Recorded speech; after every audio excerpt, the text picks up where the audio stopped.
What's good, y'all? Welcome to Outside the Clutch tonight. Ooh, tonight's gonna be a good one. We had Josh on back in December, and I ain't gonna lie, I was trying to stream to like 3-4 different places with this dude, and we just got crap internet. We kept breaking up. Things started getting crazy, so I didn't feel like he got his due respect on that show. We honestly didn't even get into breeding at all.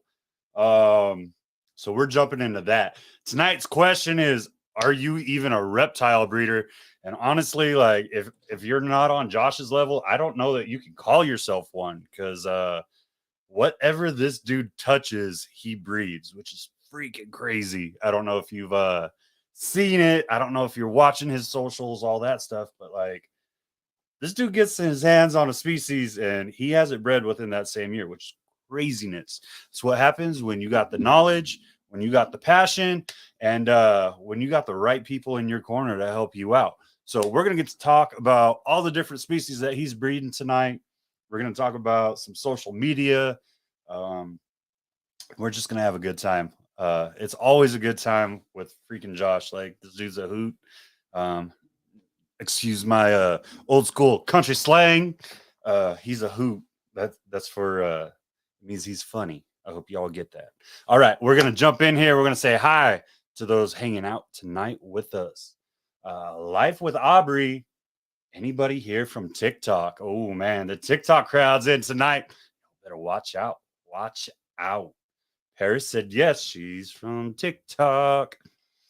Timothy Hampton Jr., what's going on? Thanks for coming in. Also from TikTok, Holly from Texoma Exotics. What's good, Holly? What's good? Thanks for coming in.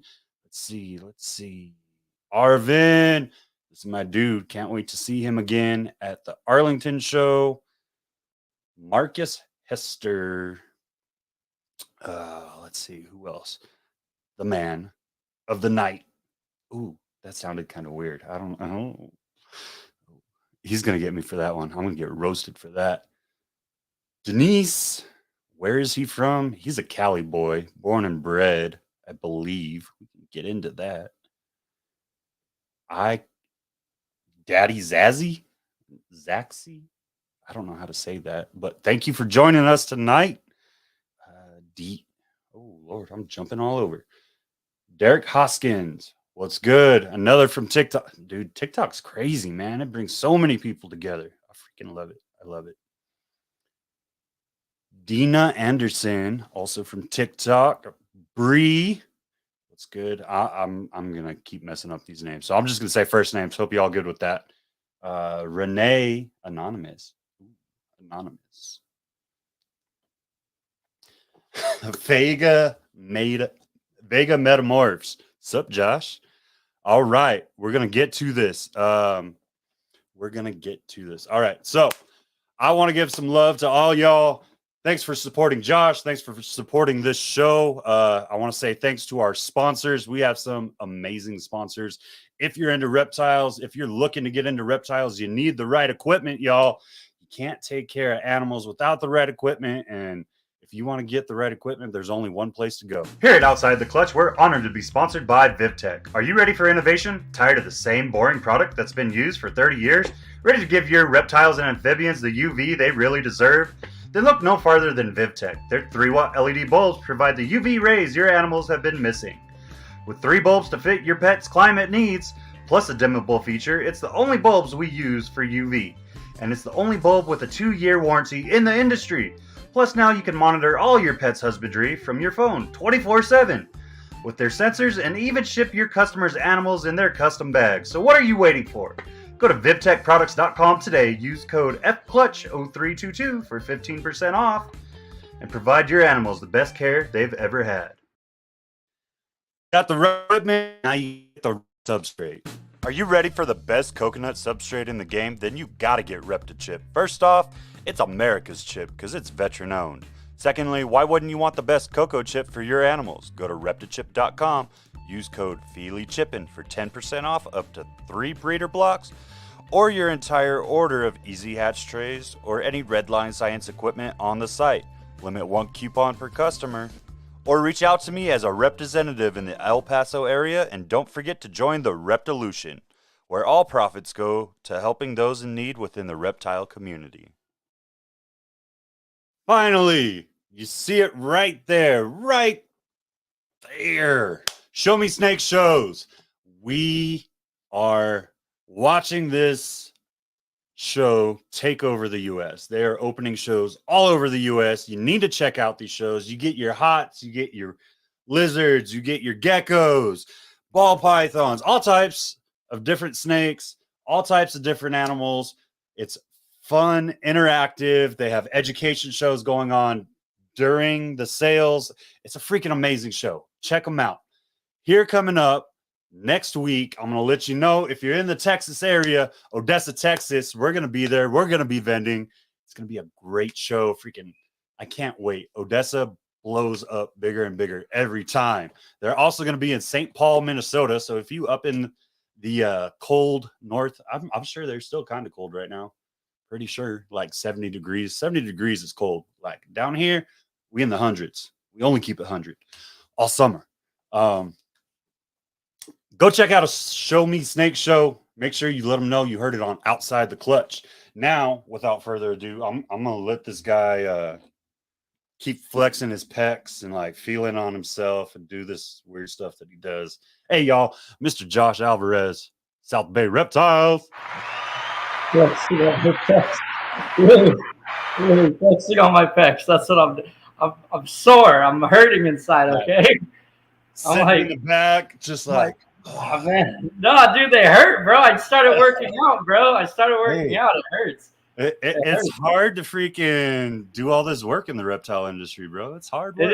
Dude, I have to go to the gym at 5 a.m. in order to have time, bro. That's the only thing I wake up 5 a.m. for is fishing, but now not. That's disgusting, bro. That's too early for me. It's horrible. Ain't gonna get me to do that, but I gotta get up at 6 to water the grass now. No, man. I need that grass to take off. I ain't trying to have dirt again. Yeah, bro.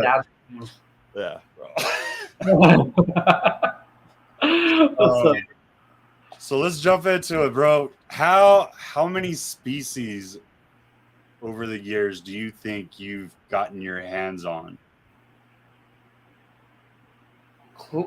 Like gotten my hands on or bred? Like actually gotten your hands on in your facility and bred? Not like if you're talking your hands on, like just at a show alone, you probably touch thousands of animals. No, I'm talking about owning. I'm talking about yeah. I'll probably say close to 30-ish species, including subspecies. So like the Pitruophis. So including subspecies, like about 30-ish species, give or take. Probably more so on the take side, maybe like closer to 20, 25, like 25 to 30 species that I've bred. All right. So what did you start with, or like what instilled the inspiration for breeding? When I was a kid, I got into it.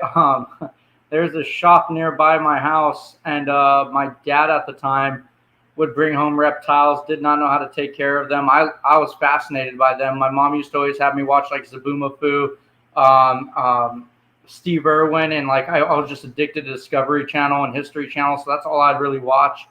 And then I always wanted a reptile, so I ended up getting like an iguana or a bearded dragon or a leopard gecko first, one of those three. And then I know I was able to breed leopard geckos, bearded dragons as a kid, and then corn snakes. And then I tried with ball pythons, and I couldn't breed ball pythons. Believe it or not, I could not breed ball pythons. But I was a kid. I didn't know what I was doing. So, yeah, that kind of instilled it in me, and I've just stuck with it. I've always done reptiles, whether it's just keeping or not. In the past 4 years, obviously it blew up into what it is now. So, yeah. So let's talk about that, man. Like you went from a kid and breeding a few species and freaking like getting your hands dirty and just enjoying it, right? And then you jumped into a full-fledged business. How long did it take you to go from, okay, I'm going to hobby this and I'm going to have some fun with it, to, all right, I'm going to do this as a business? And what was like your age when you started that out? Because you still a little baby face. You got them pitchable cheeks, bro. I'm only 25, bro. I'm only 25. Yeah. 4 years ago, I wanted to start this. So I had some reptiles at home. I was like super adamant about breeding ball pythons, and I did. Um, didn't have an incubator. So this is at my mom's house now. And then I didn't have an incubator, didn't know what to do. I had like a tokay gecko, and then I had a bearded dragon, and I had a bunch of monitors, Argus monitors. Like I was just in love with Argus monitors, so those things were real cool. And then yeah, I mean, I had a little collection of cars. I used to work for a pretty big company, Signet, and I sold my car collection, dumped my money into reptiles. My uncle saw me trying to do it, so he was like, "Dude, I'll dump some money in with you if you're down." And I was like, "Let's do it." So it kicked it off 4 years ago. I had a small little 800 square foot warehouse, maybe even smaller, and now we're on to like 2,200 square foot warehouse full of reptiles. 3 warehouses later, and now I'm looking for another warehouse because I'm out of space. Oh yeah, that's goals, bro. That's freaking awesome. No, I've been blessed. I've definitely been blessed with this. But so when you decided to go full time, what was the species that you were focused on? Argus monitors, believe it or not, Argus monitors, and ready for this, ball pythons and bearded dragons. Believe it or not, those are my 3, like Argus monitor, bearded dragon, ball pythons. And as much as I talk crap about BPs, I liked them. I like the colors. I love pieds. I love bananas, banana pieds specifically. I've always liked the Blue Eye Lucy. I had a Blue Eye Lucy, dude, when they were so expensive. And I'll never forget seeing it go from like $4,000 to a few $100. And I'm like, wow. Like, so that was what I started with. And then I got introduced by my guy, Josh Dunlap, to crested geckos, which obviously I've really fallen in love with the New Caledonian species of geckos, And those boomed off big time. Believe it or not, I did isopods. I did isopods for a bit too. I did the rubber duckies, and the only thing I didn't do was like the spikies. I couldn't get my hands on spikies, and that was it. Dude, so many people jumping in that. I don't think people realize the market that's there. Like isopods are crazy. I was across from a guy. I was across from the guy that owns isopods.com at Last Arlington. Crazy enough, homeboy's from my town. ISO isopods? Yeah. Yeah. I got my first isopods from him. I still have his sticker on my incubator, my first big incubator I built. Yeah. So what is it about the New Caledonian, bro? Like you go heavy in the geckos now. Like if you're watching any of your social medias right now, like you see Gargs pop up all the time. You're seeing Cresties, like some crazy lily whites popping out, bro. Like, yeah, I don't know, man. I just really like the amount of like different colors. There's so much variability. Vega. It's honestly polymorphism at its finest, because no matter what you breed, you don't necessarily know what you're getting. Vega has some. Actually, that gecko in his picture right there is Ghost Junior, I believe, and that's one of the lily whites I bred back then, like 2 years ago, maybe a year and a half ago. And I just like the variability within those geckos. I really like the red gargoyle geckos a lot. I like the super blotch stuff. Cresties are really cool. Obviously, there's like the pink line stuff I'm working with now. Those pink lily whites. Wait. Pink line. Yeah, we have a pink lily white. So there's one on my Morph Market that sold for 32, and then another one that just sold today for 2.5K. And then we just have 2 more babies, and then we have the mom, and then we have the holdback. And yeah, they're pink. They're not like close your left eye pink. They're pink. So it's a pink base, fires up what I call creamsicle, and it has like this yellow highlights on the white. It's a really, really unique lily white that I like. And it's funny because people thought I was going to jump out of the lily whites when I refined my crested geckos, because the prices dropped insanely, but I just like them. It's kind of like the MBKs. I still do MBKs. MBKs are worth nothing now, but I still do MBKs, because I like them. I'm just saying, like, 250 is 250. When you're trying to grow a business, 250 is 250. It is. It is, and I don't. It's like, yes, it's still a business, so I need the money, obviously, but I do them more so because I like them. Because I could easily get rid of those and go get some crazy bull snakes, go get some indigos, you know what I mean? Something like that, and make a lot more money from it. But for some reason, MBKs hold a special place in my heart. I don't know. I like them, and my males are, dude. Every time I open up their rack, fucking going at me, dude. I'm like, I don't know, my males. On, bro.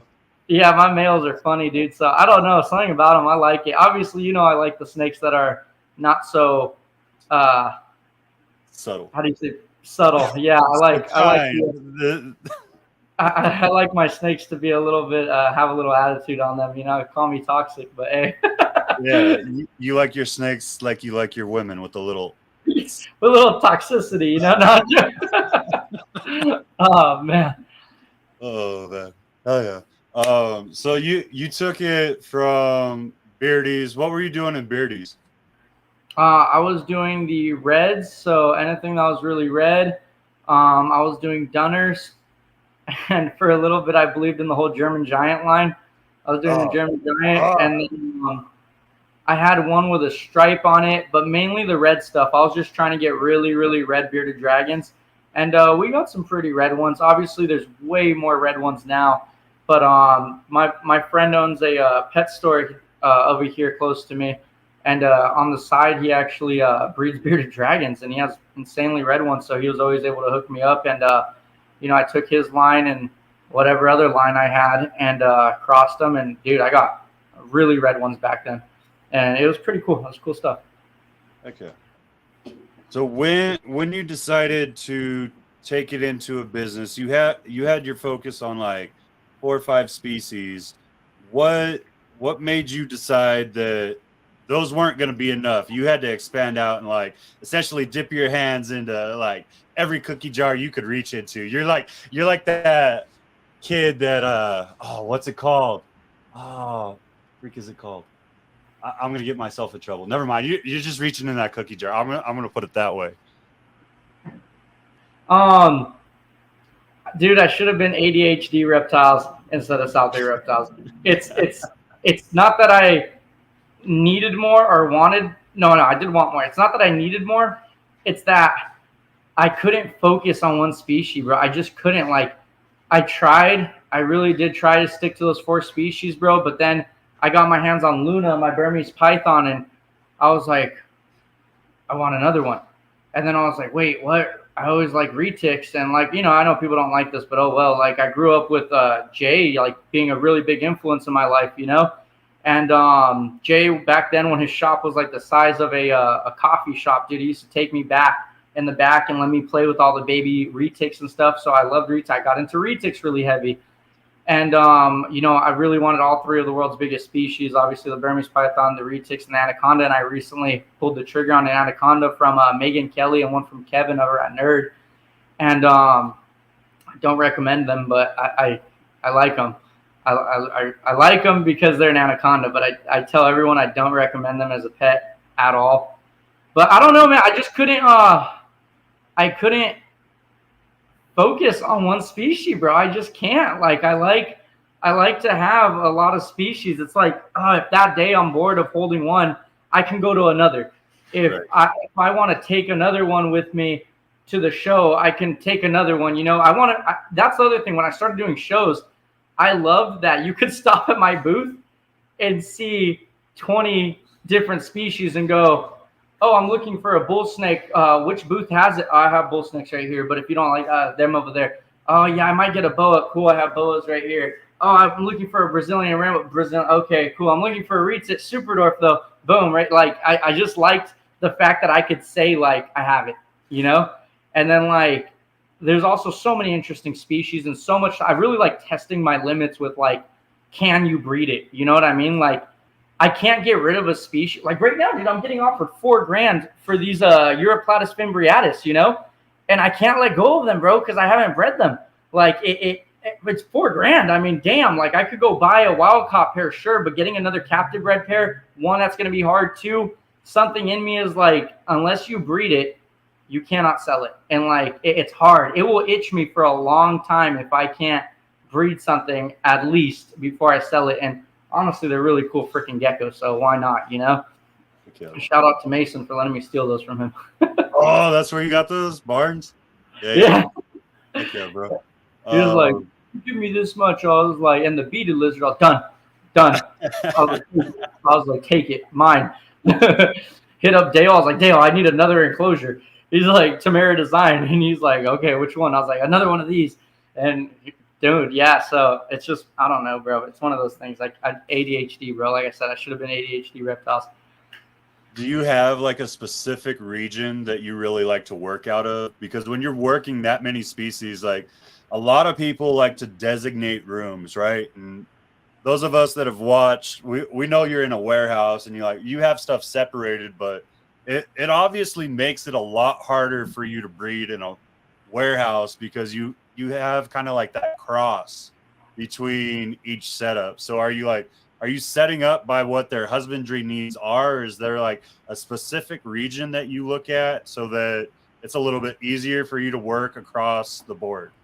So when my last warehouse where it was smaller, it was harder. Yes. This warehouse, since it's bigger, and then we got really tall ceilings. I believe these are 26-foot ceilings. And then we have a 3-ton AC unit. It really is easy. I keep the place at 74 degrees, right? So it's 74 degrees in here. Then everything, and I mean every damn thing in here has its own even the geckos, everything has a thermostat. So everything has its correct temperatures. And then where the warehouse starts, it's decently warm, around like 78 degrees, where I keep the New Caledonian geckos. Then it gets warmer, and then it drops right here where the AC is mainly hitting, and it drops all the way down to about 72, 74. And that's where I keep my coldest species, which are the Europlatus and then the Vietnamese blue beauty rat snakes. And then it starts to warm up again. And then we have boas, and then we have Burmese python babies. We have all the hatchlings, and then we get in hotter and hotter and hotter as we go all the way to the other side where I have my rhino iguanas with, above 100-degree basking spots. You know what I mean? So it gets warmer as it goes over there. So it's easier to control the climate, I guess, or control the temperatures in here. And then, yeah, everything is individually kept to its standard and how it has to be. I don't just have like one way of keeping everything. Like, if you did that, I don't think I'd be able to breed what I am able to breed, So I've never really done that. It's always kind of been like, okay, you need to have certain temperatures. You need to have certain setups. Like, I mean, like you can't just keep everything in a rack. You can't keep everything in a 8-foot. You can't keep everything in 4-foot, 6-foot, any of that. Everything has different needs, obviously. Right. So what's been one of the biggest challenges that you've faced, especially with working a multitude of species? Like every species obviously has like that intricacy with it, right? That makes it a little bit more difficult or a little bit easier compared to what you're working. What's one of those species that really stuck out, and what was the challenge that you had to overcome with it? Right now, my biggest challenge is definitely going to be the Aspidites or the Woma pythons and the blackhead pythons. Those Australian species are really kicking my butt. I'm not going to lie. Like the Woma pythons, I was finally able to figure out their incubation. It's not the breeding them that's hard. I can get them to lock. I can get them to breed. I can cycle them in order to breed. Getting to incubate these eggs, I had to buy a separate incubator to try out a different method with actually more air, less humidity, lower temperatures than what would you say, the colubrids or the Burmese pythons or the retics. And Woma pythons I had more success with this year than last year. The blackheads, I unfortunately got all duds. She had a huge swell. Barchek and I both had we bred almost at the exact same time, actually. So he got a good clutch, 2 good clutches. I unfortunately got duds out of this one and wasn't able to do that. So I don't know if it's me. I talked to some people. I talked to this one guy that actually does all the what is it called? The coding for Ship Your Reptiles, actually. And he actually breeds a bunch of Aspidites. So I'm kind of taking notes from him right now. And that's what it comes down to, is just talking to people who already have more experience breeding those things. Especially when you get into the harder species, picking their brain and, where did I go wrong? You know what I mean? Because I always try to blame myself first, not just like the odd gods and being like, oh, the odds were against me. Let's do the exact same thing next year. You know what I mean? Like, I'm sure there's always something you can tweak, always something you can change. So I'm talking to Travis Knoll about the Womas, you know, so right now we've dropped their temperatures. We're going to put up their temperatures again before we breed. We're feeding them more, which, you know, it's not my cup of tea to feed them more than I already do. But if it works for them, you know, why not try it out? What am I going to lose? You know what I mean? You know, healthy snakes, as long as they're not overweight, then it's cool, you know? So that's where that's definitely one of those things that are kicking my butt. And then, of course, I don't think I can really say it yet, but those Europlatus right there, cannot breed them for the life of me, but I've also only had them for like 5 months. You'll figure it out. Yeah, I'm sure. It's so I can feel you on the blackheads. Like I remember the first time I saw one of them in person, and I'm not gonna lie, I think I'm like a lot of the reptile people. Like the Australian species is just like it's like the pinnacle for a lot of people, right? Like you don't really consider yourself a breeder until you successfully breed. Anything from Australia, right? Anything Especially if you're doing multi-species, like you have to have Australians under your belt before you can. Yeah. I mean, I do have the Argus, the Varanus panoptis. I do have those under. I have the Ackies under me. I've bred those all successfully, but the snakes, bro. Man. I mean, I've bred the Womas. I'm sold out, but I have them, healthy babies. So I mean, cool, but still they kick my butt. You know, I don't consider myself a Woma Python breeder yet until I've like really figured it out. I got pissed this season, dude. I actually got pissed and put them up for sale, the adults. And I remember I was right there, bro. I was about to. I was like, I don't have the room for them. I'm going to get myself in trouble. I can't do it. I was annoyed, bro. I was like, dude, what the fuck? Why can't I get all of them to hatch? Why can't I have 100% success rate? Like, what the hell, you know? I was pissed, threw them on Morph Market. I was like, you know, I even put in the description, just had eggs, getting them back up to weight. They'll be released in 3 months if you'd like to put a deposit. Like, dude, I was pissed, bro. And then someone offered me it, and then he actually did give me the down payment. And then it was just irking me, bro, just irking me. And I asked him, I was like, hey, bro, listen, like, I have these babies. I have a trio 1.2, you know, you don't have to say yes to this. I was like, but I really don't want to sell them. I was in a mood, you know, and he was really understanding and took the trio instead. So, you know, I hooked him up, but I felt bad because, hey, dude, you know, he was committed to it. So I have them still. I'm not selling them. I'm not doing that again. But yeah, there was that. There was definitely that. The other thing I've had issues with, the biggest is you know what, dude? Pituophis, dude, and rat snakes, dude, they get egg bound very easy. They get egg bound very easy, dude. And I'm starting to realize a lot of these big time colubrid breeders, they have a multitude of each species that they breed because they know it's going to happen sooner or later. And I just don't believe it's like that, dude. Like rotating through. Yeah, I feel like maybe I got to give them a break every year and breed them every other year. You know what I mean? So, like, I'm not tapped out. Like, there's no way I'm giving up on them. But I had 2 go egg bound. I had 1, unfortunately, pass. And then I had to syringe the other one. Thankfully, Shane from Evergreen State Reptiles walked me through it. And I took a syringe and emptied out the egg inside. And I was able to massage it out of her. Barchek helped me with the Blue Beauty rat snake. She had 1 egg stuck at the end, and he's like, you have a probe? I'm like, yup. And he's like, okay, warp it around, basically, and work it out. Once you see it, start pushing. And I did, and I was able to get it out, and she's good. She's actually double clutching. She's gravid again. Oh, so, yeah, so, I mean, there's definitely not everything's rainbows and butterflies, bro. Not everything's rainbows and butterflies. You know, it's just not. Like, my Burmese Python, Darling, she gave me a 20-something eggs of all duds. Everything duds. So you know, it's not all rainbows and sunshines over here. It's not, you know, it looks like it, and I try to make it look like that, but I'm also very open to telling people, hey, these are the facts of it, you know, like the cold hard facts are what it is. It's breeding. It's kind of like fishing. It's not called catching, you know, it's called fishing. But you know, same thing when it comes to breeding. It's called breeding. It's not called success. You know what I mean? So it's there's definitely steps to it. There's definitely the ups and the downs. So we looked at a couple of the challenges. What's one of those moments in like a species where you brought in and you're just like, I can't believe this worked. Like you're just like cloud nine, nothing's stopping you. Like, I can't believe I just did this. Y'all can like going back to the old DX days. I don't know if you're a wrestling fan, but where you were like, oh yeah, okay, everybody. okay. You're just like, I did this. Ah, man, what was one of these species? You gave I worked that up, and you take a long pause, bro. You just ruined my promo. No, I'm sorry. No, I'm trying to think. Like, what was one of those species? I got to go back 2020, okay. and I got to say Brazilian rainbow boas, because everyone's like, dude, that's a hard species to breed, bro. That's a hard species. Boom, did it. And I was like, done, like got it. And I got a litter of babies, and they all came out really freaking cool. That was super cool.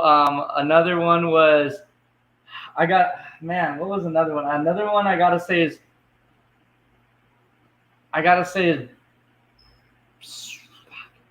I'm gonna go with geckos again, bro. Geckos are one of those things where they're easy to breed. I'm not gonna lie, they're super easy, but no, they're not, bro. They might be for you, but no. I'll say this: they're easy to breed. I have horrible odds with getting them to hatch, though, and I don't know what it is. I don't know if it's like the humidity or what it is, but all my eggs go bad at like 70 days. Like I see them start growing, and like right after they start growing, it looks like they're getting ready. And I'm like, all right, I'm getting it this time. And then I go and I candle them and I check them again, and it's just clear all the way through. And it's a hard yolk. And I'm just like, what the heck am I doing? You'll have to pick my brain for that, and I'll help you out. But usually it comes down to a humidity issue. A lot of people are always like, oh, temperature this about New Caledonian geckos. But, I talked to Kaufman, and Kaufman's been to New Caledonia, I believe, twice now. And it's not as cold as people say it is there. It's not. It's windy, don't get me wrong. It's, some of the islands are very small, and even the mainland is pretty small. So don't get me wrong. I'm going to put a fan in front of it and just, like, constantly blow. I mean, dude, people like say like it doesn't get into the hundreds, bro. But and I don't know if I should say this because people hate me for it, but I mean, dude, each one of my geckos that have the larger enclosures, they have a small little heat mat on the back, and I keep it at 90, and I will see them go up and put their belly on it and stay there for 5-10 minutes, go away, come back, do it again. And when I see the female, especially Chihuahuas, do that, she's gravid. Every freaking time she's gravid when she does that. Right now it's hotter, so we turned it off. And funny enough, we turned it off, and you know what I'm seeing? Less eggs. And I'm like, okay, So it's one of those things, people don't like hearing it, but New Caledonia is not as cold as people say. You know what I mean? Like, people are like, oh, your gecko gets above 82 degrees, it's going to die. Like, dude, I can safely say that's not the case. You know what I mean? Like, ambient temperature, don't get it too hot. But if it gets on a temperature that hot, no, that's definitely not true. Even my gargoyles bask at 90.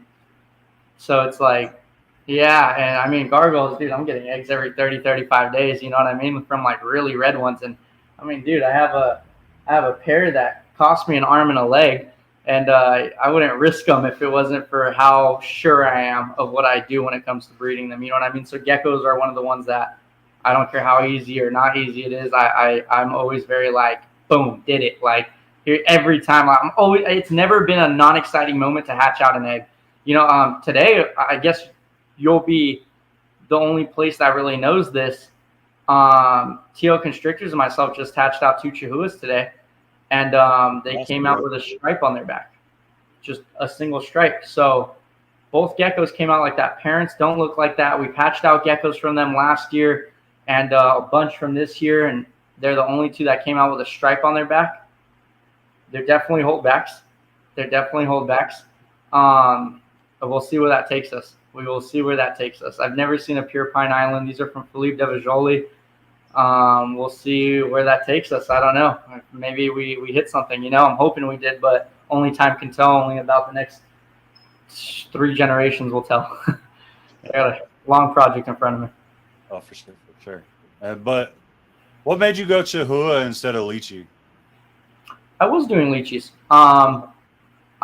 I had too many males get killed by females, and specifically a really expensive one, and I got really bummed out and sold them all. And I was really pissed that the female, we raised it, got it big, laid its duds, laid 2 sets of duds first, and we're like, all right, we're pairing it with this male. This male's super nice, you know, like he's very successful at breeding. Boom, we're gonna do it. Got it from Ted over at South Bay Lychees, and watched them. We literally took turns watching these Lychees, bro, hours after hours after hours. And I'd post and sit there in front of the cage, make sure they don't attack each other. 7 days goes by. 8th day, we come back and come back to the male. Yeah, you remember that, Vega? Vega remembers that. Came back to the male, just mangled, just absolutely mangled. And I was like, you know what, F this, like I'm done. And yeah, we sold everything. But funny enough, we just bought a bunch of Exoterras, and we're getting back into Lychees again. So we're getting back into Lychees and then Saracenorums as well. So if you had to be known at this point for like one species, with you working 30 species over the last 4 years, you had to be known for one species right now. What would you want that species to be and why? Burmese pythons. I freaking love them. They're my favorite species. They've become my favorite species by far. They're the puppy dogs of the big snake world. And I've always just been fascinated by them, and I love them. So Burmese pythons beyond everything. I would, if you said 2, it would be Burmese pythons and geckos, but if we got to choose one, it's Burmese pythons all day. Plus, I just got a pied 100% het albino. So, I mean, hey, well, we're doing something, you know? Okay, bro. What is it about the Burmese? Like, obviously, they're, like you said, they're puppy dogs. I don't think I've ever seen. Well, no, I take that back. I've seen one that's like kind of vocal, but not like. I don't even think I've seen a defensive Burmese, honestly, except for like babies. But we expect that from babies, right? You have not met Darling. Well, I'll be down there in 2 weeks, sir. You are more than welcome to come here, bro. More than welcome. Yeah. I will be offended if you don't come over here. I'll make a trip, brother. I'll make a trip. Okay. But what is it like? What sticks out to you in Burmese that makes that like the star species for you? Is it the morphs? Okay. Is it just no? You can even give me a normal one, bro. I just like Burms. I just really have fallen in love with the species. It's not too big. They're not too small. You know, I like their feeding response. They kind of have that. It's weird. They don't have the retic response where like anything opens the cage, it's food first. But they do have this like, they know their schedule and they're like, hey, it's food time, game on, you know, and they're like very food driven at the moment. And then their meal goes down, that swell goes down, and they're back to being a puppy dog. I can damn near stick my hand in the cage. Obviously, I hook train everything, so I'll tap the hook on the head. I can put my hand in there, grab my burm, put it around my neck. I know they're not going to constrict me like the anaconda is like anything it touches, it wants to wrap, you know. The retics, they get way too big, you know, like the superdors are a really nice touch to them, but they still too big and they're too active. Where Burmese pythons, they'll sit there, they'll chill.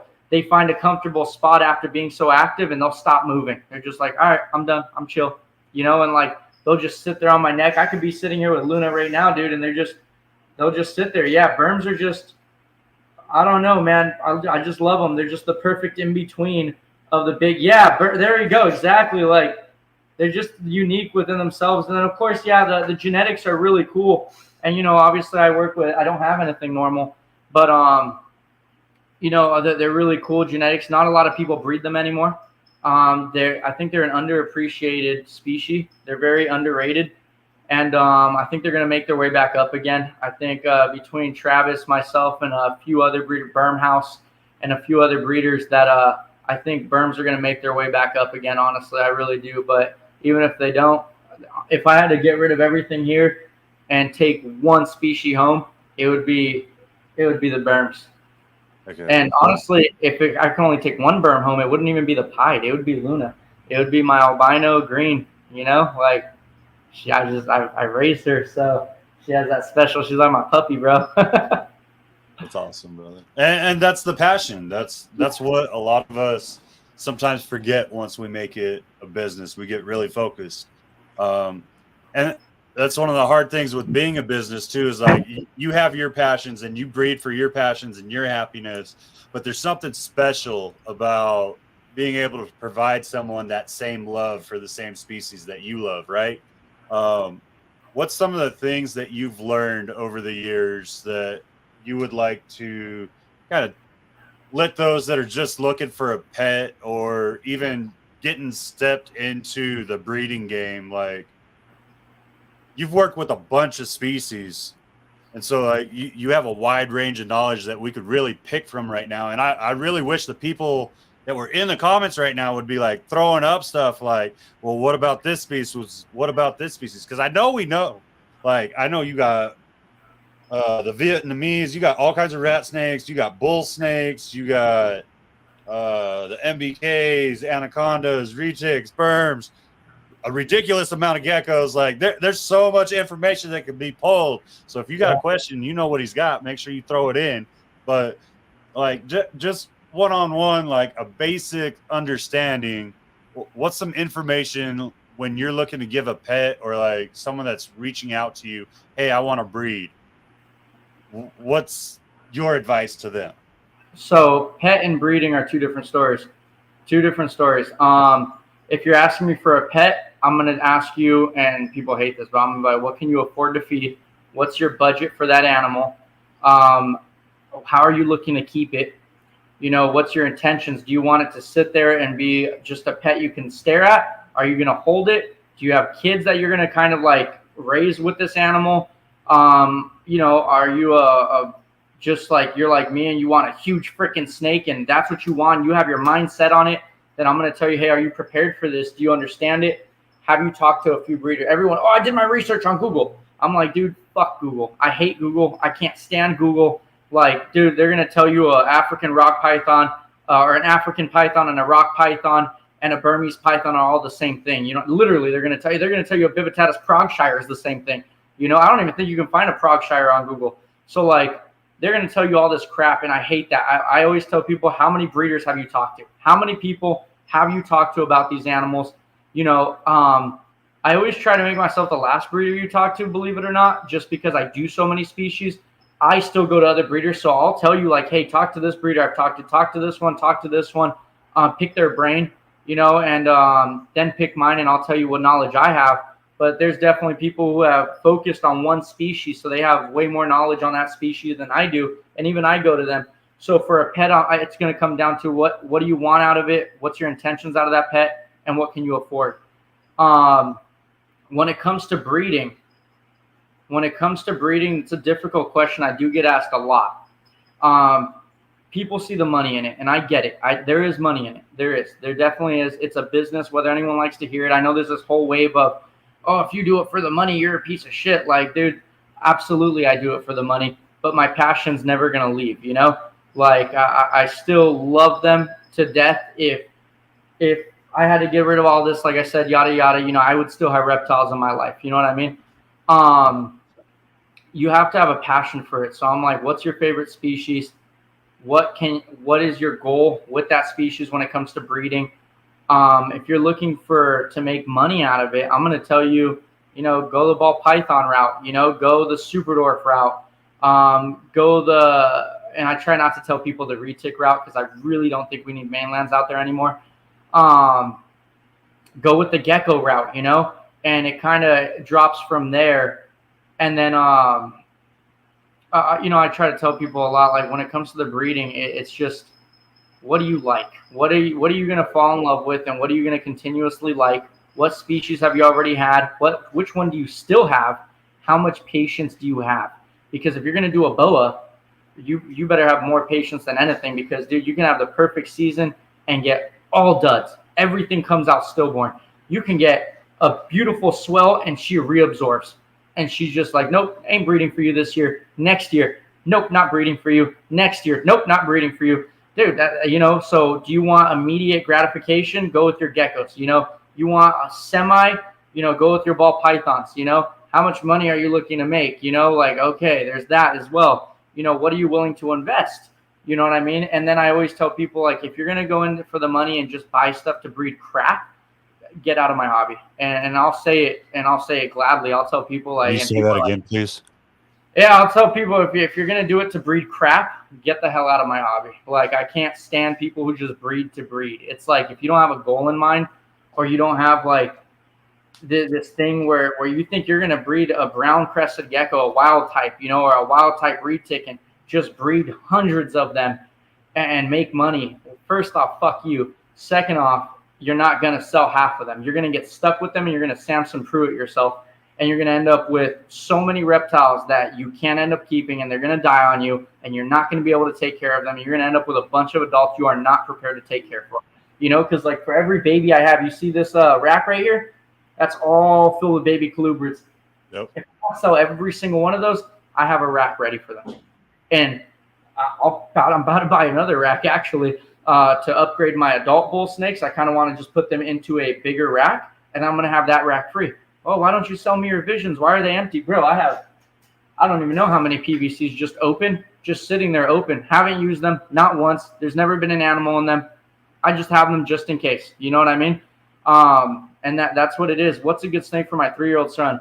Mexican black king snakes. King snakes all the way. They're easy eaters. They're easy to handle. And let's say for some odd reason you do get bit, their teeth are the size of a goldfish. So like, you're not going to freaking get hurt whatsoever. You know what I mean? It's not going to like really break skin. You might get a little bleed, but I mean, scraping your knee off, falling off of a bike or a skateboard is 20 times worse than getting bit by an MBK.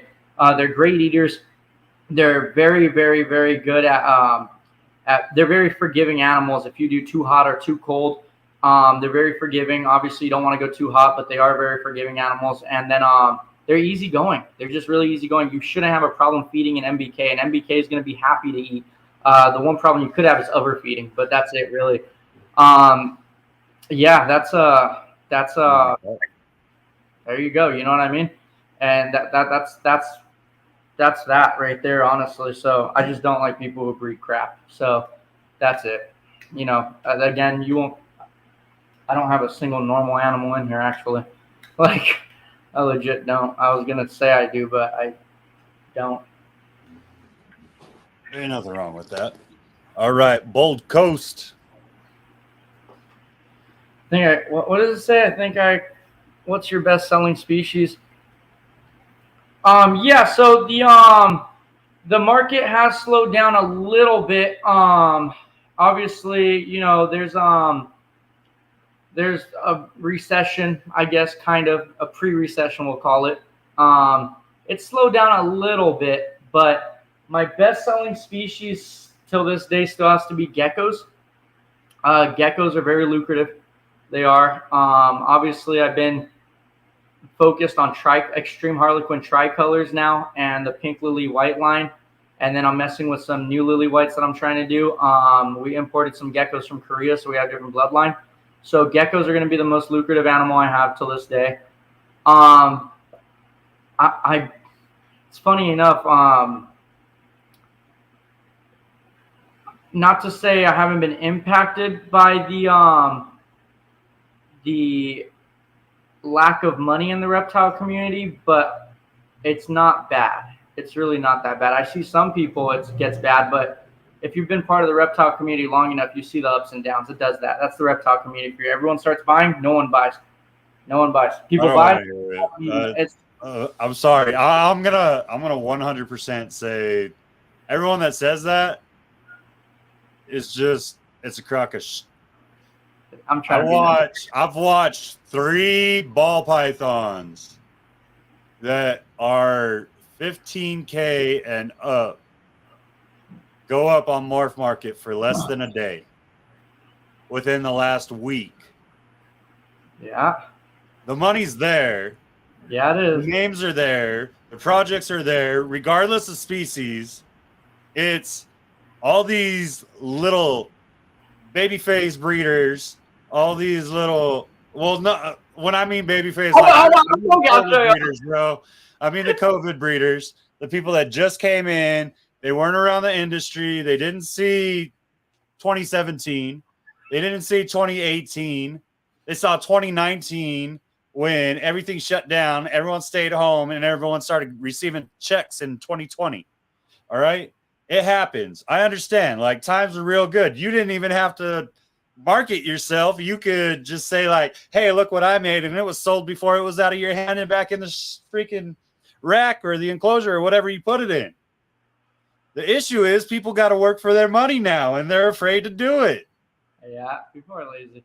I'm not gonna lie, people are a little bit lazy. But I mean, shoot, I'm not hurting that bad. I just bought a $16,000 Yeah. Burmese python. You know, I'm not I've been very fortunate. I'm trying to be very humble about this. I've been very. Bro. Let your head. It's okay. I've been You've done very work. You do work. You do work. You know, you don't spend 3 hours a day on TikTok for no reason. I don't know what you're talking about, bro. Yeah, I mean, I have other streams of income as well, being social media. I definitely do have other streams of income. Dark Fired Morphs, what's up? Yeah, I do have other streams. Yeah, ouch, the baby face. I know. He called me out. He called me out. He called me a youngin. Sorry. You're gonna buy a super door from me. You've been. I am gonna buy a super door from you eventually. You got me. It's all good. I'm so tired of everyone saying recession. Like, if it's a recession, then why are the top people and the people that are freaking like building their empire right now? They ain't hurting. You're hurting because you're setting up stupid projects. You're hurting because you're afraid to market yourself. You're hurting because instead of taking that hour or two to get out in the community every day, spend some time, you rather go take a nap. You rather go play some video games. You rather go water the grass. I've been doing it 4 hours a day for the last couple of days. I know. I told my wife, hey, I need one of those little, because I ain't doing this no more. It takes up too much time. Travis, you want to be great in this industry, and I'm not there yet. I'm working on it. You're getting right now. I produced 3 10K snakes this year. Bro, you're there. You're there. Not a lot of people can say that.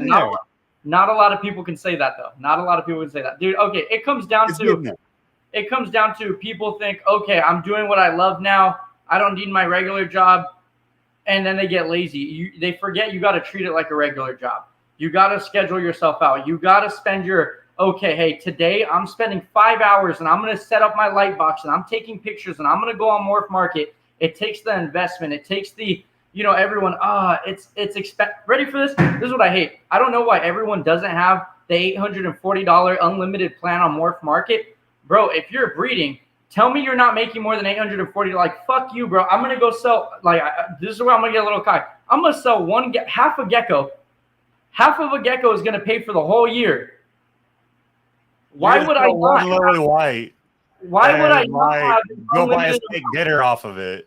And why would I not have an unlimited amount of stuff to post on Morph Market? People are like, dude, I'm going to give a secret away, bro, which I shouldn't give away. Ready? You know what algorithms are, right?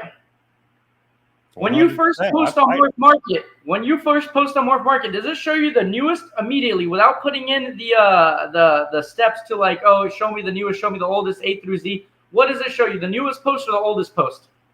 The newest. So you see the new. Why aren't you deleting that post and reposting it again every week?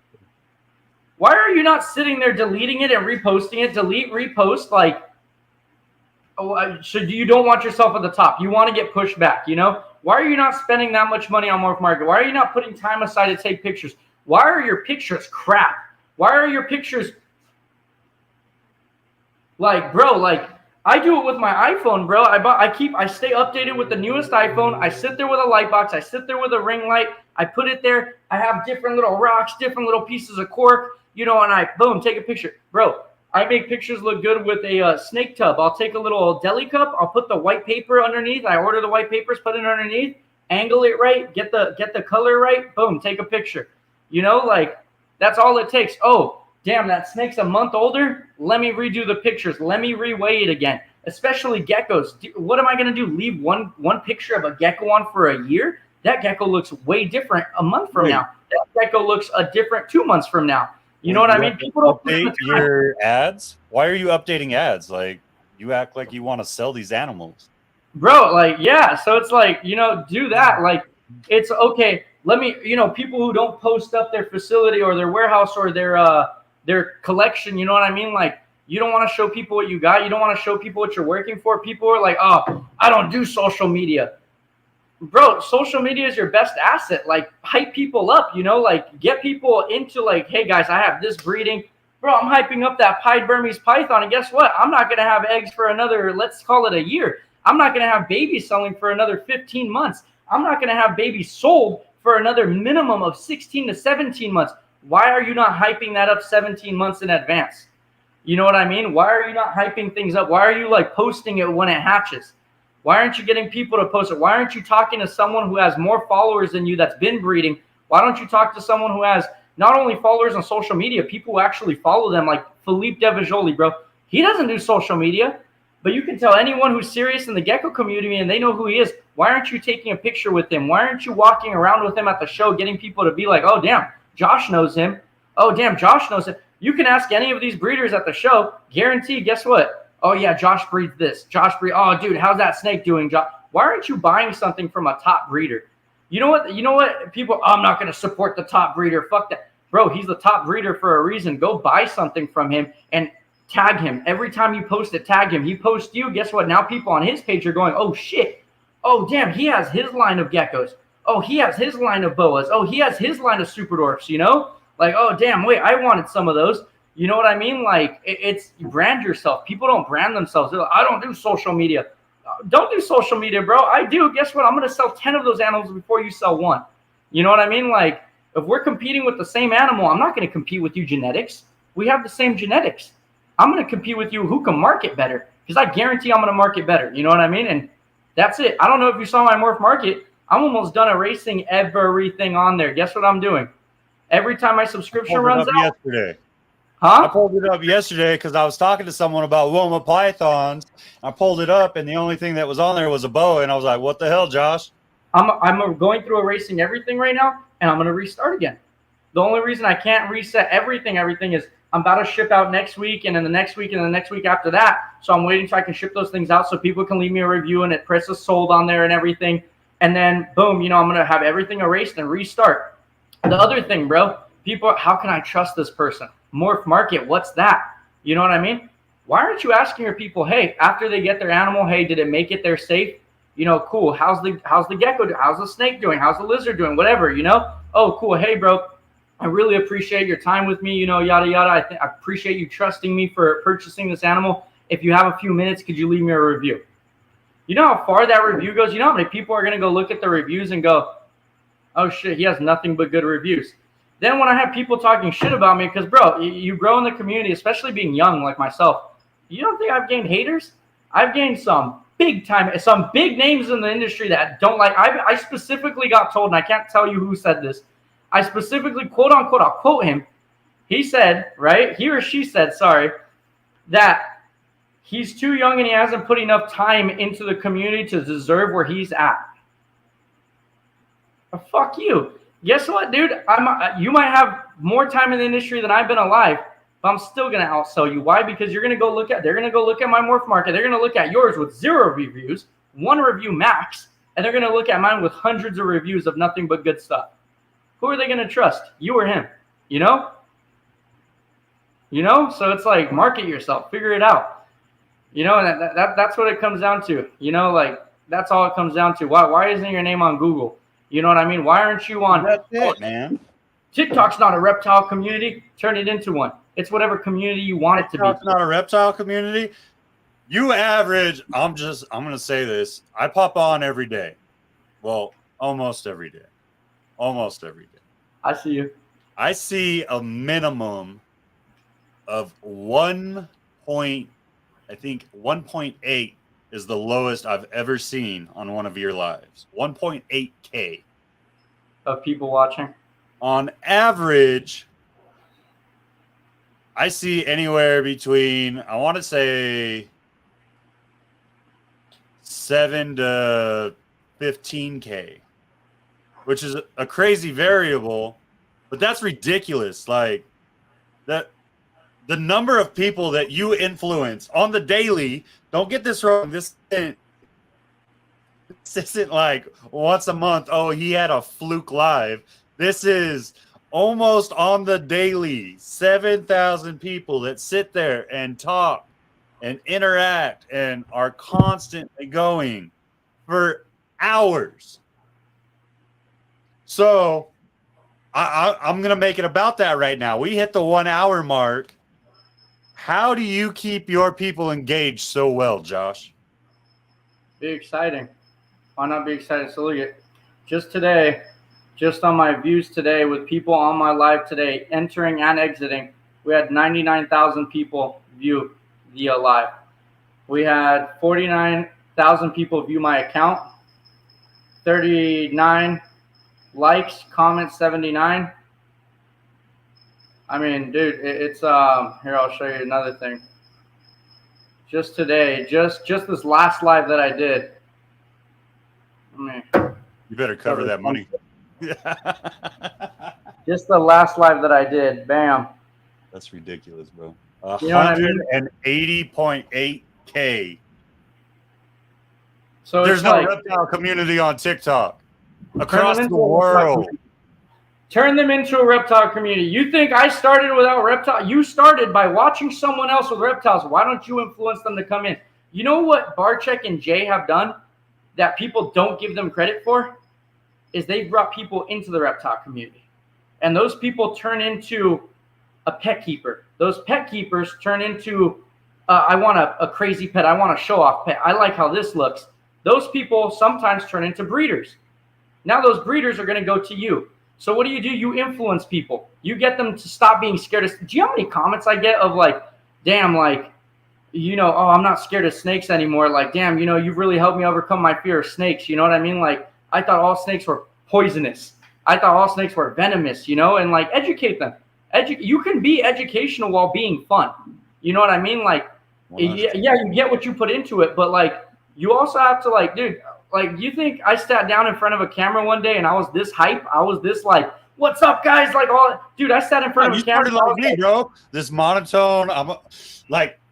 I'm sure about myself, but even though I grew up in a Spanish community, I'll never be able to talk as fast as you do. Like, this is getting me tongue-tied talking this fast.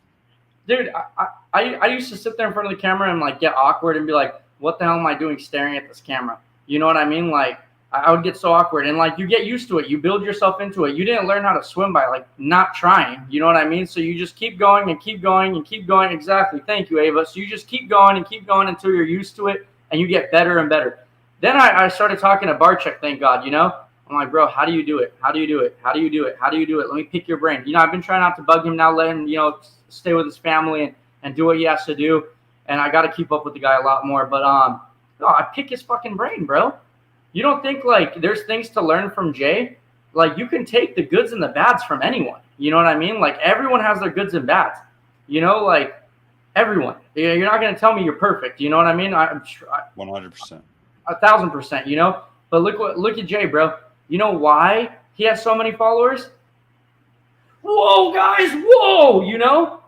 Bro, bring that into an aspect. You don't think I let a snake strike at me, bro, because I know those blue beauties, the minute I lift open its tub, you know, boom, you know, like trying to strike at. You don't think I'm going to draw attention immediately with that? You don't think I'm going to go and feed a false water cobra and explain to them it's rear fang venomous, you know, it has mild venom, this and that, it won't hurt you. Guys, we feed frozen thawed. If you guys are okay with it, we're going to feed it today. You know what I mean? Bro, like, you got to entertain but still be educational. And there's a thin line between that, you know? I obviously, I did some very controversial stuff on Instagram last year, and I would let snakes bite me, bro. I knew which snakes would try to bite me, and I was like, fuck it, you know what I mean? Like, TikTok's paying me 10 grand a month, why not? You know what I mean? Like, I was like, I'll grow my arm back. I won't grow 10,000 back. So, no, so I was doing that, bro, and like the one thing that I did try doing at the beginning, which I fell off of, was being educational with it. Since then, I don't really do the bite videos, and actually, I don't do the bite videos on Instagram at all. And then, but since then, what I did try to start doing is like showing people like when it bites you, nothing really happens, whoop-de-doo. And I wasn't letting no retic, anaconda, or any of that bite me, But like I was trying to get people's fear off of that. And, I got sucked into the money with it, and I stopped giving a fuck. And I was just like, all right, if it bites me, it bites me. You know what I mean? Like, always have the cameras rolling, basically. But I wouldn't go and provoke the snake or anything. Don't let the money go so in front of you that now you start putting the snake's life underneath the money. That's where I've been very good at, I want to say, is always making sure my animal's health comes first. And, that's one thing is people will talk shit. Back then, I would have so many people talk shit. Once in a while, I'd let them visit my facility. They were like, fuck.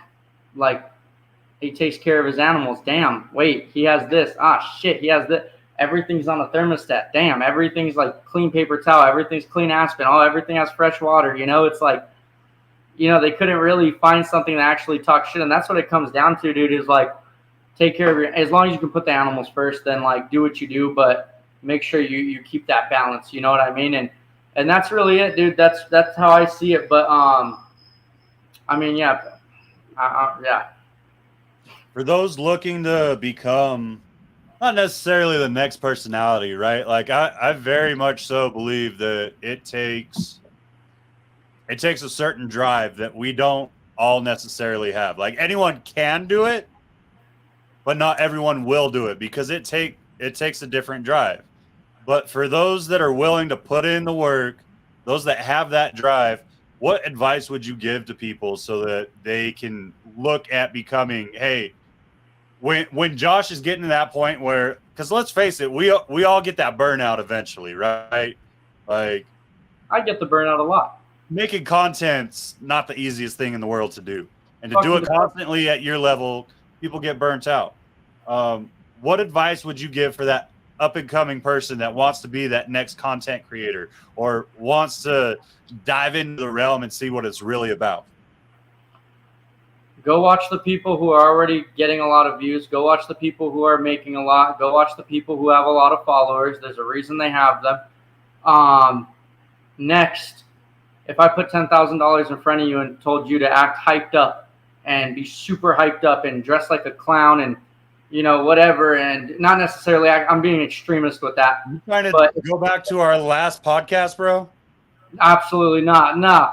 But like, nah. Yeah, I mean, fuck it. Why not? No, I'm joking. So if I put $10,000 in front of you and I said, hey, act hyped and get on a camera for 5 hours, 4 times a week, are you going to do it? You're going to make 10,000. It's just going to take time. Why aren't you putting in the work? Amen. That's as simple as that. It's as simple as that. People say, oh, you're like, oh, I'm monotone. Dude, you're not monotone, bro. You've convinced yourself you're monotone, bro. You've convinced yourself, like, step out of it, bro.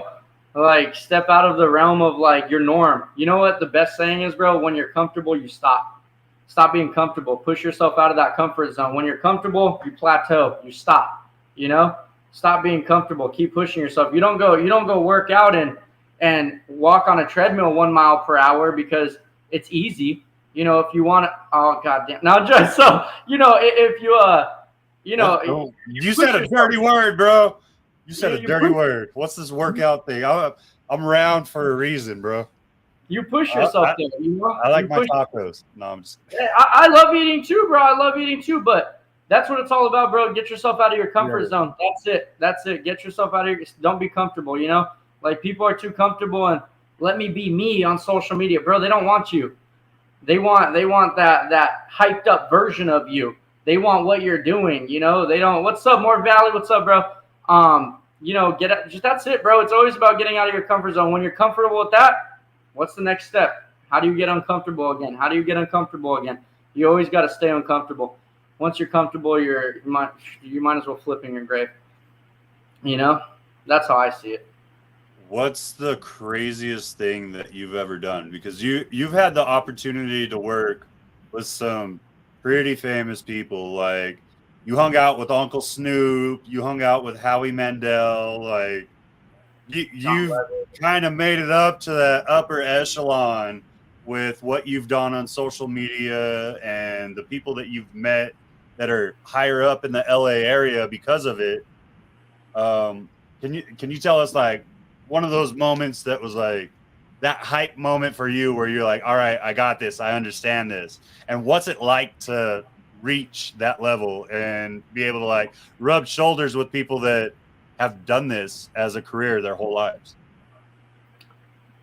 It's freaking cool. It's super cool. It's almost a teardrop moment every time, bro. Every time you feel like, damn, like I made it, you know, like damn, you did something, and like, yeah, and then you gotta humble yourself and be like, no, we haven't made it yet. There's still so many people to go. There's still so many things to do. But in the moment, it's definitely a teardrop moment where you're just like, damn, like I did it. You get nervous, and you're there. You're like, holy shit, you know, I'm hanging out with Barcheck. I'm hanging out with Snoop Dogg. I'm hanging out with so and so. You're like, holy shit, you know, and it's super freaking cool, dude. It's super cool. But I mean, what it comes down to is, you know what they want? They want someone who's hyped. They want someone who has they want someone who's hyped, bro. They want someone who has, you know, some sort of skin in the game. Someone that's not gonna sit there and be all serious. You know, they want someone that's loose. You know what I mean? Like very fluid. They're like, all right, is this person gonna step in, be professional, but not be weird? You know what I mean? It also takes like, does this person understand social media? Do they get like, hey, okay, they have their rules. You know, like you know. People are, can we get the snake to strike at me? You know, this, I'm like, no, we're not doing that on YouTube. Sorry. You know, like they're like, no, I get it. I'm like, it looks really bad. I'll explain it to them. But, you know, we can make the snake look a lot bigger. You know what I mean?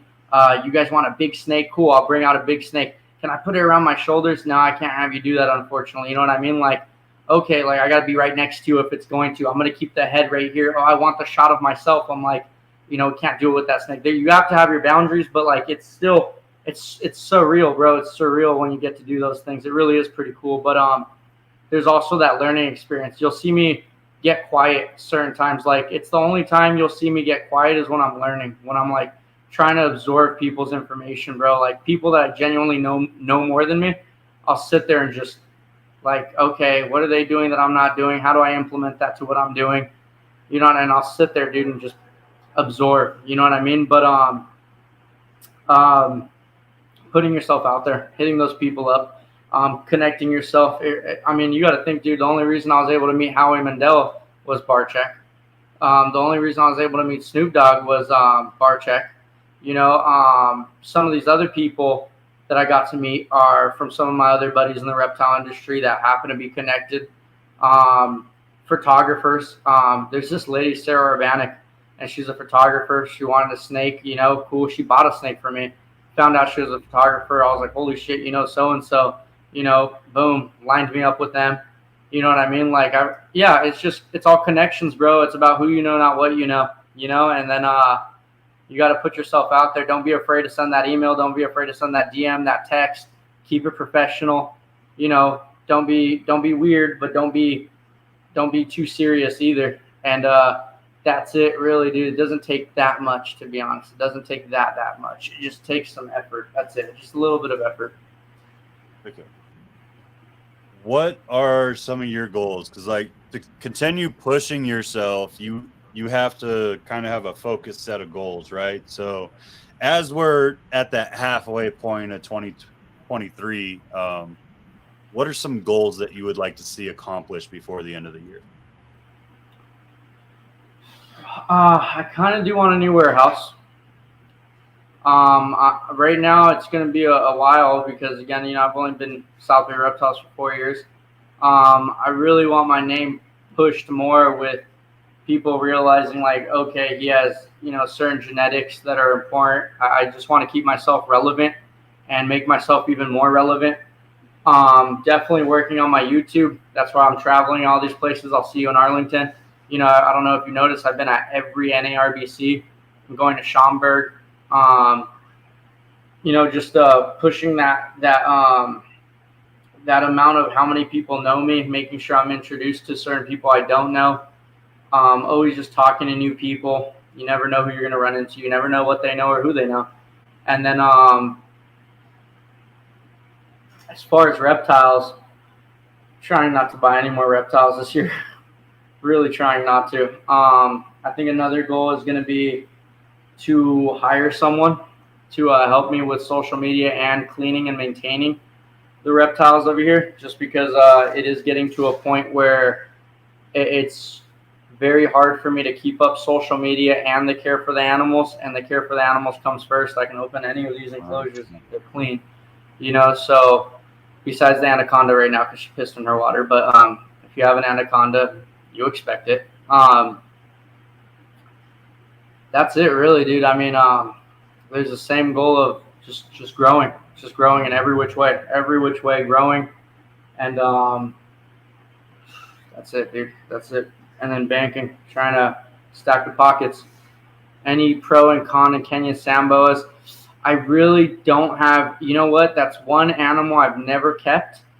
I don't have any information that I would give and say to trust on with sand boas. Unfortunately, I do not know very much. I know they're from Kenya, given the name.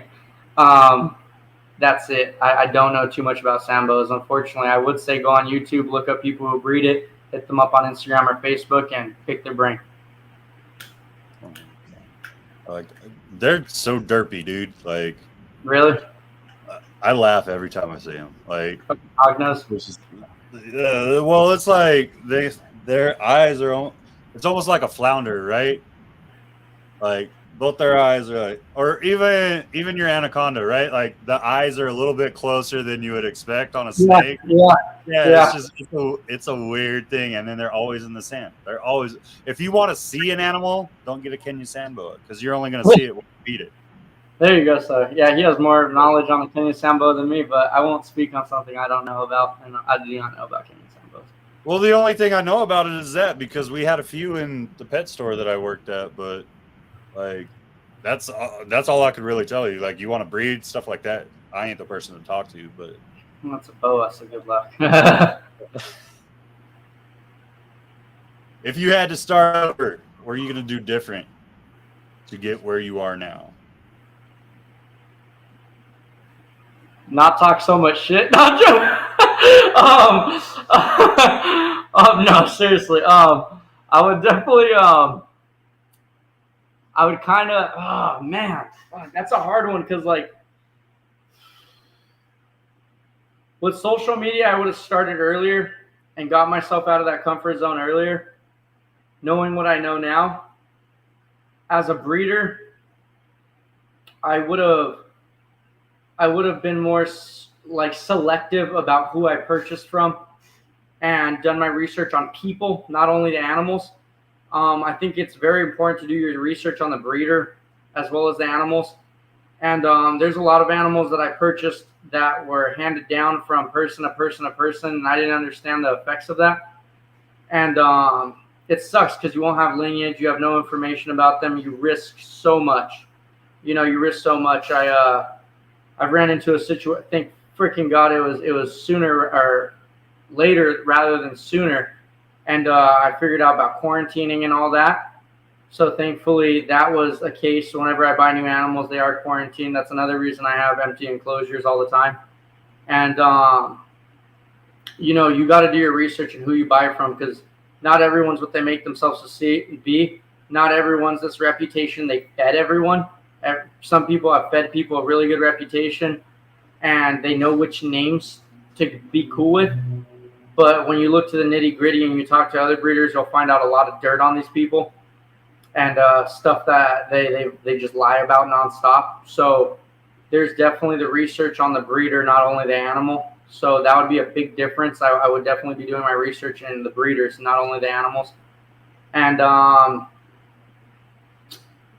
I I'd probably say to just to the people I had to let go of and kind of move away from, I would have probably just done it a different way where it was a little bit quieter, because, dude, some of these people that have a big name in the industry, just fuck me, dude. They really shouldn't have a big name, but they do. And when you move away from them loud and proud, they retaliate.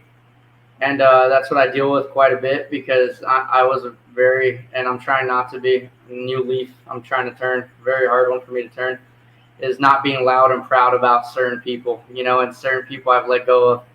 And that's really it. I mean, dude, there's a whole situation I'm going through right now with that, unfortunately. I mean,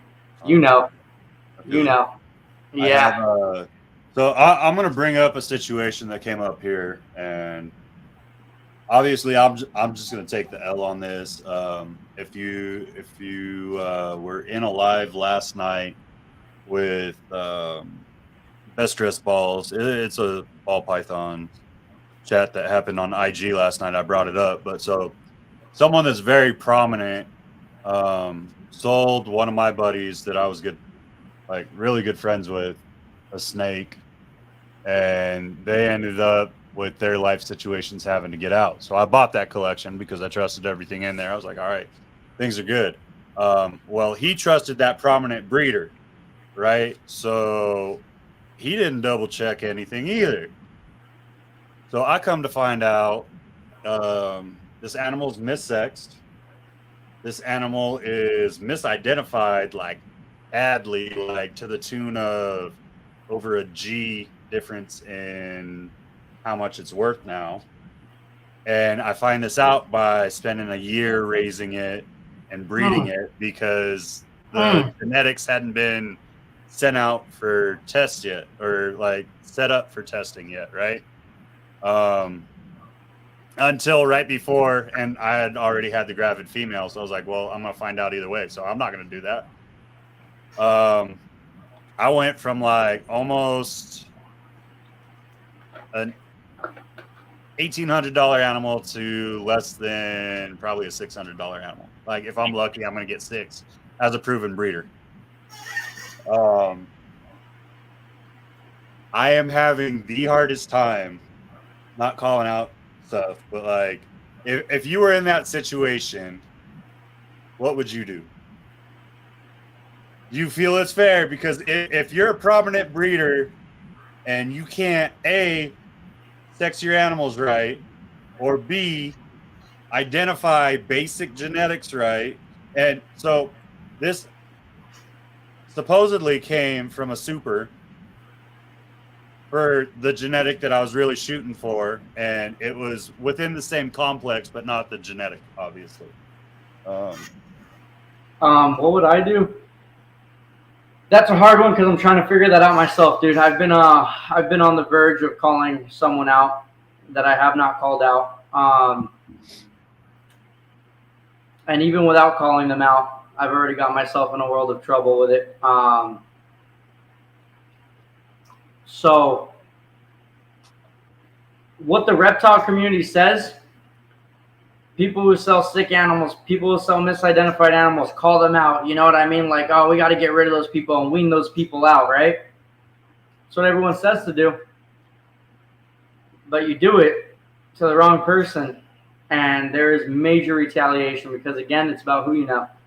And this specific person that you're talking about and this specific person I'm talking about, sounds like they have a pretty good connection, right? Probably. Right. And obviously, right now there's been so many rumors about me and my collection. And it's gone to the point where I have a very important person that allows me to go to these shows, not letting me go to a show because the rumors have gone to his ears. And this isn't his fault, not at all.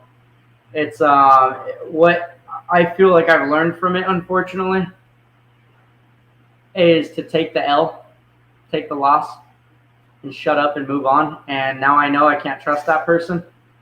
That's what I'm essentially learning from this situation. I don't like it, because it goes against everything I really believe in. Because I believe, hey, fuck that guy, call him out, get him out of the community. You know what I mean?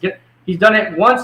Oh wait, he's done it twice. Oh wait, he's done it this many times to people. You know, and I had to find out the hard way. This guy has done this to many people. You know, everyone who's retaliated has gone against him, has come back with, fuck, this guy knows too many people. You know, and now I'm in that situation.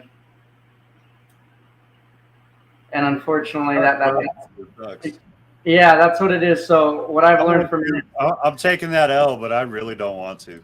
Neither do I, bro. And I'm taking the L too. And I'm taking the L, and it sucks, dude. It sucks, but that's basically what I'm doing. And then, yeah, dude. I mean, basically, what I got called out for.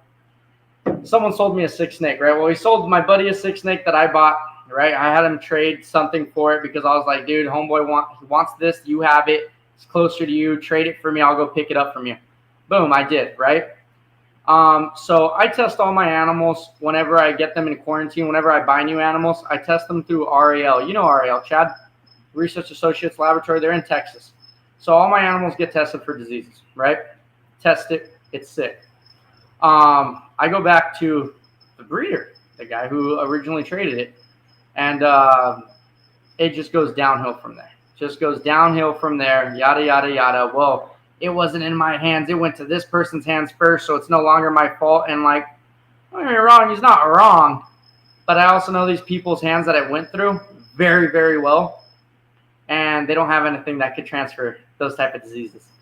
So, with that being said, you know, fucking starts all these rumors that my collection is the one with the diseases. So I have to go and test my whole collection, which is very fucking expensive. Very expensive to test this whole collection. And, you know, that way I have proof. That way when people are like, oh, if they did hear this, I'm like, dude, here's all the tests. Like, you know, do as with that as you will. And now I'm doing a yearly testing just to back myself up. You know what I mean? Just so that, okay, there's another stepping stone to add a premium to what I do. You know what I mean? So now I test, which again, it's not cheap. Unfortunately, you know, having a large collection makes kind of everything when you do in the masses not cheap. And so there's that. And even with all that, it's still downhill. You know, when it comes to this one specific thing. When it comes to my sales, it doesn't affect me because again, I'm open to like, hey, you can ask me for the test. I'll send it to you. You know what I mean? Like, it's as simple as that, proving it. You know what I mean? What's thousands of dollars compared to making hundreds of thousands of dollars? You know what I mean? Again, another investment. You know what I mean?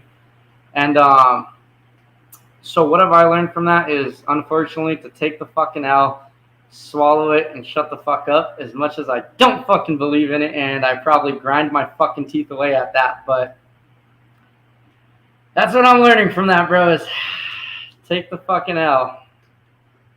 So to step away from the anger. I know you said you're not going to buy any more animals this year, but if you got your hands on a species that you hadn't had yet, what would it be and why? What do I not have that I really want? Yeah, you're right. What do I fucking want? I definitely go with any genetic variation of a Woma python. Also, I'd probably go with, and I'm probably going to get one anyways, a female ternate, Superdorf, a pure ternate. And I do want more pine snakes. If those come my way, I won't be able to help myself. Yeah.